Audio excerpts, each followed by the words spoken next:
Bill Gates there addressing the National Press Club in the Great Hall of Parliament here at Parliament House today. Today, the richest man in the world has met with the Prime Minister Julia Gillard, the opposition leader Tony Abbott, and also Kevin Rudd, the former Prime Minister, is managed to secure, after talks with Julia Gillard, $80 million in extra funding to help eradicate polio. Now, to discuss this and the politics of the day, we have the new Deputy Whip, Labor MP Graham Perrett, and also Liberal Parliamentary Secretary Paul Fletcher. Now, first, I just want to pick up on that last question that was asked to Bill Gates just there about vaccination. Now, this is a debate that's been going on in this country about parents who decide not to vaccinate their children. Graham Perrett, what's your view on this? I think parents that don't vaccinate their kids are a disgrace. It's something I'm particularly passionate about. I can understand the misinformation that is flying around out there, but if you heard a 6-month-old or a 1-year-old with whooping cough and saw what it does to a kid like that, you would make sure that your kids were vaccinated.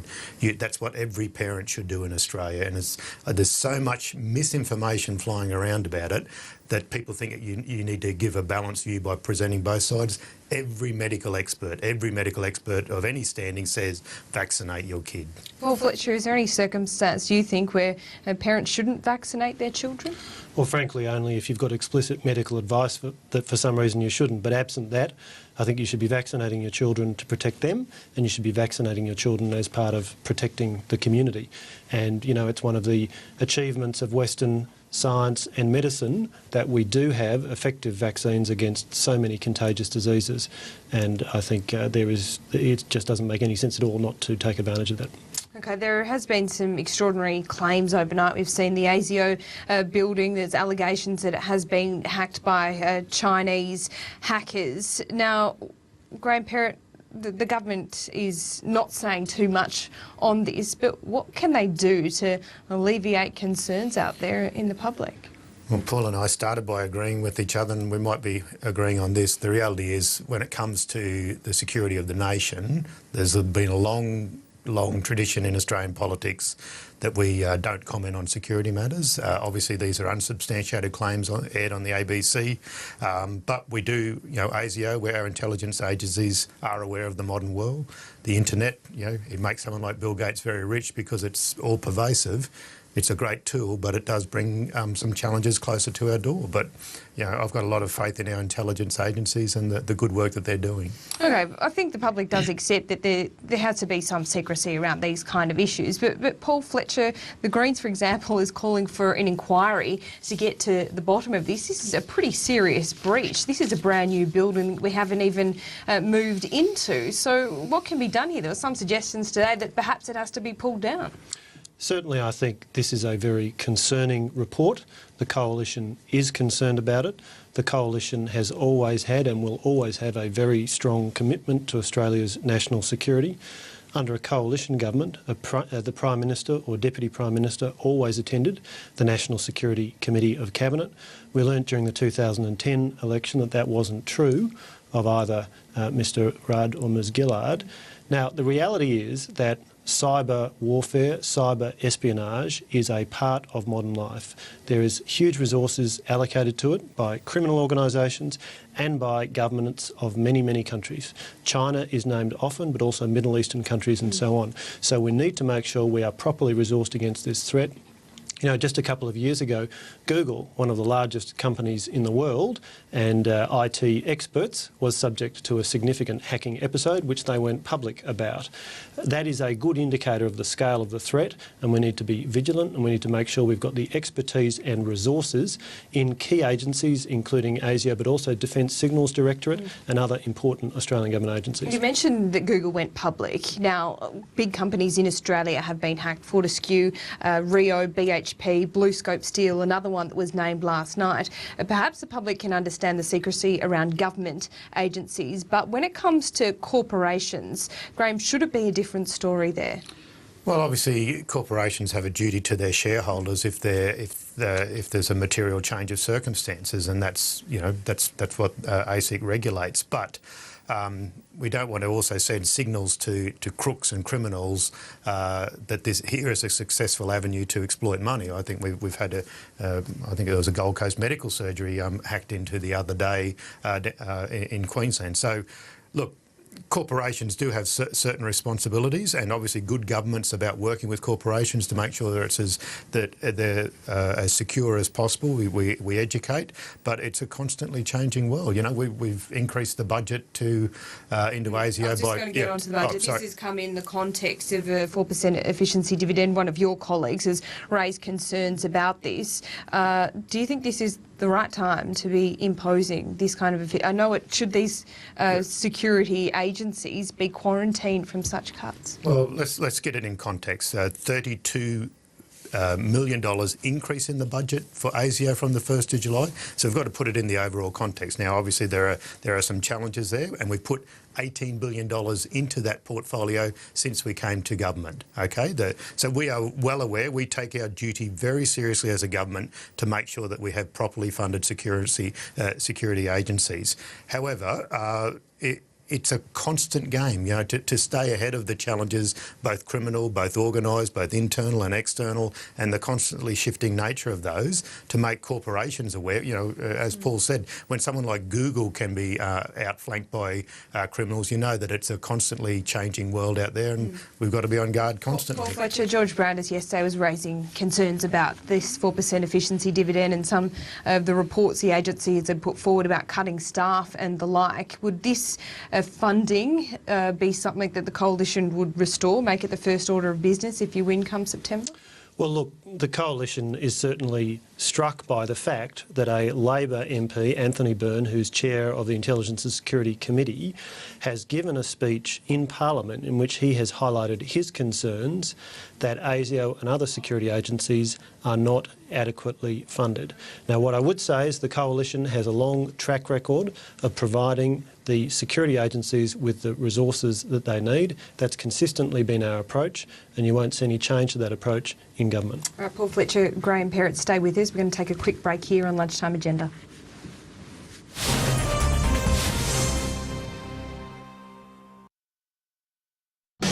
It's time to enjoy driving again.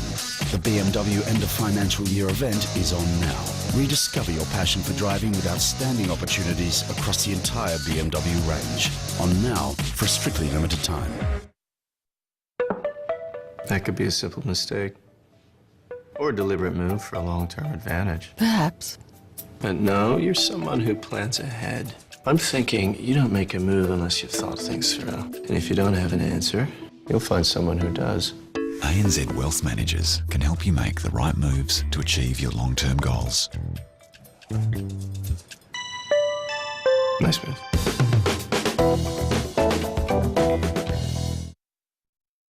I do it to stay sharp. I take care of my body, but it's harder to work out my brain. Well, Lumosity.com is based on neuroscience, and it just seems like games, but it's serious brain training. I am happier with my brain, definitely. No matter why you want a better brain, Lumosity.com can help. It's like a personal trainer for your brain, improving your performance with the science of neuroplasticity, but in a way that just feels like games. Start training with Lumosity.com right now and discover what your brain can do. New South Wales is Australia's 5th largest state or territory. And of all of the land in New South Wales, 76% of it is used for agriculture. 7.6% is set aside and protected as national parks. And 1.8% of land is used for homes and housing. While mining temporarily uses only 0.1%, all of which is required to be rehabilitated when mining is complete. For more facts, visit landusefacts.com.au. Fuzzy, bacon, cheddar. Thank you. Manuel, the Mexican. And Tiny, the avocado. Lunchtime already? A man-sized hunger calls for a Red Rooster big and tasty sub. They're built to hit the spot.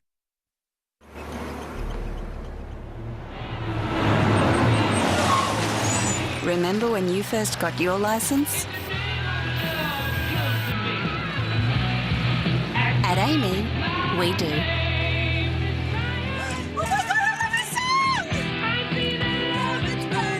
That's why we created our skilled drivers course for drivers under 25. Free for your kids with our comprehensive car insurance. This end of financial year, the Rio S3 door is from $14,990. The Rio S5 door is from $15,990 with bonus gift card. And the Rio SI5 door is from $18,990. Drive away. Buy all three, that's 12 doors. You mean 13. See? We'll even throw in a door for free. Hurry into your Kia dealer. Offers end June 30. What about July 1st?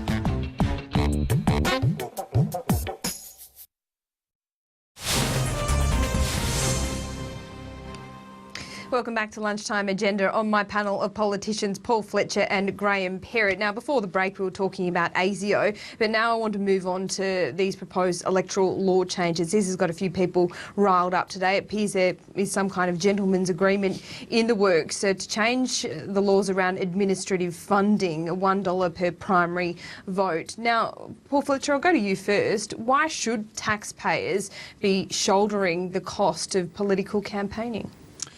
Well, this is a bill that the government is introducing, where we will obviously consider it on its merits, and we'll have to wait and see exactly the arguments the government puts forward as to the case for this kind of public funding. There's every indication that the coalition will support it, though, and there's been negotiations going on behind the scenes. So why should taxpayers be shouldering this extra funding? Well, again, this is a set of measures put forward by the government. Let's wait and see what they have to say. Let's wait and see what the explanatory memorandum says, what the second reading speech says. Well, look, these are government measures. We will need to see the case the government makes. If the government of the day is charged with bringing forward policy measures and proposals, and that's what they've chosen to do here, let's wait and see the case they make for it. Graham Perrett, so when we look at some of these disclosure rules around political donations as well, there's been a long-standing aim to have the threshold capped at 1,000, but it seems that the Labor Party is going to settle for that being at around 5,000. John Faulkner says he's not just disappointed, but he's ashamed at this. What do you have to say to that? Well, I've got a lot of respect for John Faulkner, and he's been nothing but consistent on trying to achieve this reform. Unfortunately, we don't get to shape the world to be the perfect world. We get to shape the world to be, we need to react to the world as it is. Now, the reality is we've got a Senate where Labor doesn't have a majority. We need independence on the floor of the House of Reps. So we need a compromise that the parties of government, the reality is Labor and Liberal and National parties have been the parties of government for a long time. We need to have something that's long-lasting and will serve Australia well. Now, we've been served well as a nation by having two strong political parties, coalition aside, two strong political parties, and democracy costs. We don't want to see the situation like the United States where people are out, hawking their services to the gun lobby, to all sorts of people to try and get money to run an election campaign. The people of Australia are well served through our political process, and I think this is going to be a compromise piece of legislation. I look forward to the support of the Liberal and National parties. Okay, I think we do have Tim Costello now here at Parliament House. We'll just take you to his press conference that he's holding now. To be generous, but when you realise he's giving most of his wealth away, he's not doing that because he's a bad businessman, but because he sees it saves lives and it makes a huge difference. So for him to be giving as much out of his personal money as really the AusAid budget, we should be welcoming him to our shores. And his very simple message of showing the drop in deaths of children from, 20 million kids a year, some 30 years ago, just to 7 million today, shows that aid works, that it's the best spend the Australian dollar makes of any of our taxpayer dollars. And the final thing I think Bill reminded us was that that little bit of money we give makes a difference. We're just 13th on the OECD table, so we're not very generous. We think we are. Yet, if you ask Australians, are we generous? Most think we're giving 5 to 10% of our budget in aid. When you say it's under 1.4%, they're shocked. And they say, is that all it is? That little, as Bill Gates reminds us, makes a huge difference, and it works. So I think we should be celebrating what he said today. The pledge on polio admittedly from 2015, is that welcome? Absolutely. When you think smallpox is the only disease that we've been able to ever eradicate, the chance to tick off another eradication with polio will give us all hope. We can move on to malaria and diphtheria. So I congratulate the Gillard government for doing that. What's the extent of polio at the moment? Give us a full picture. Yeah, it's only in 3 countries, so we're close to eradicating it, but it affects 325,000 people.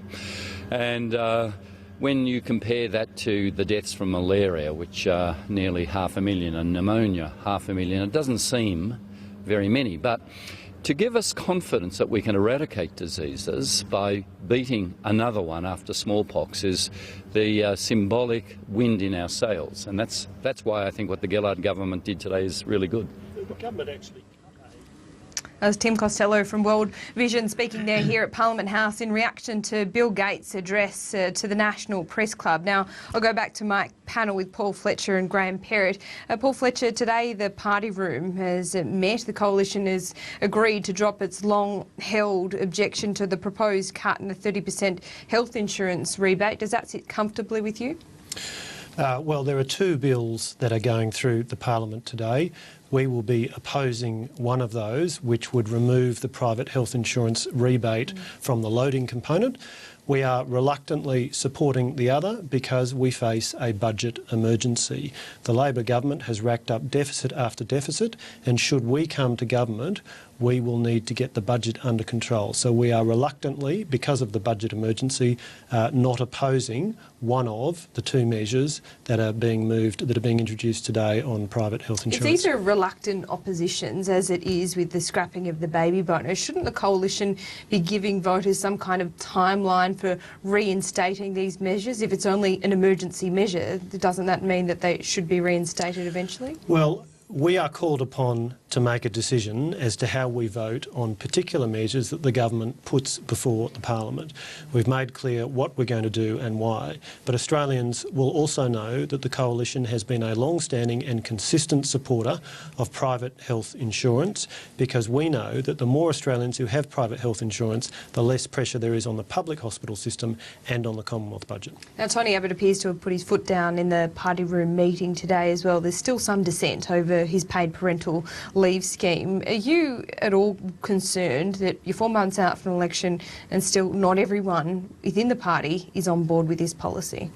I don't think the Australian people can have any doubt as to what the coalition's policies are. The policies are stated by the leader. Some of your party don't believe in this. How can you expect voters to, though? I think voters can be very clear as to the policies that the coalition is taking forward to the election.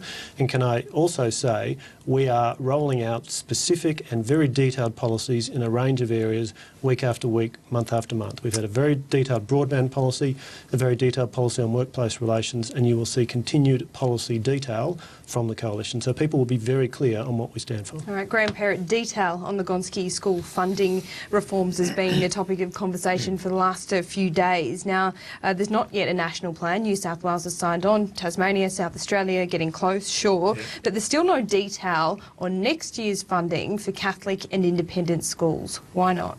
Well, let's be clear. There is already a clear commitment, no, not a clear commitment, the money is there for next year. It's the 2013 money plus 3%. Okay, so that's for the Catholic schools and the independent schools. That is clear. There seems to be some confusion on this with the Catholic independent schools not knowing how much. Well, the government has made it very clear: 1.4 billion for the Catholics, 1.1 billion for the independents. So that's 2013 plus 3%. So why because I know. Those sectors are. Because they're the other factors in terms of the better indexation that we will have. Because remember, the SES model does not work. Half of the schools in Australia under the SES model are funding maintained. So it's never been a system that worked. It was a flawed system from the start. But we have given certainty, and it's important that we have certainty because there are teachers involved with the National Partnership Scheme that will be looking around now for what they're doing next year. People are drawing up timetables for next year. People are drawing up their staffing arrangements for next year. So we know they need certainty. So they're not being made public, but you're saying these independent and Catholic schools do know those exact figures. 2013 plus 3% guaranteed. But the individual... It could be more than that because of the better indexation arrangements that we'll have. That's. Can you see where the confusion is then? Well, yeah, it is, but it is a slightly more complicated system because we remember there is also a guarantee that if under the coalition model, they would lose money because National Partnerships money ends and also because of Victoria, Queensland and New South Wales have all cut their funding to their state schools. That means because of the nexus between state and private, there is therefore a cut to private schools, Catholic schools and independent schools. That's just the mathematical reality. I will let you respond to this, but I want to put a second caveat on this question. Why would New South Wales sign up if the modelling for those schools is so inconclusive as some have put it? Well, look, that's really a question that should be put to Mr O'Farrell and Adrian Piccoli, the Premier and State Minister, two people for whom I have great respect as to have all of my coalition colleagues.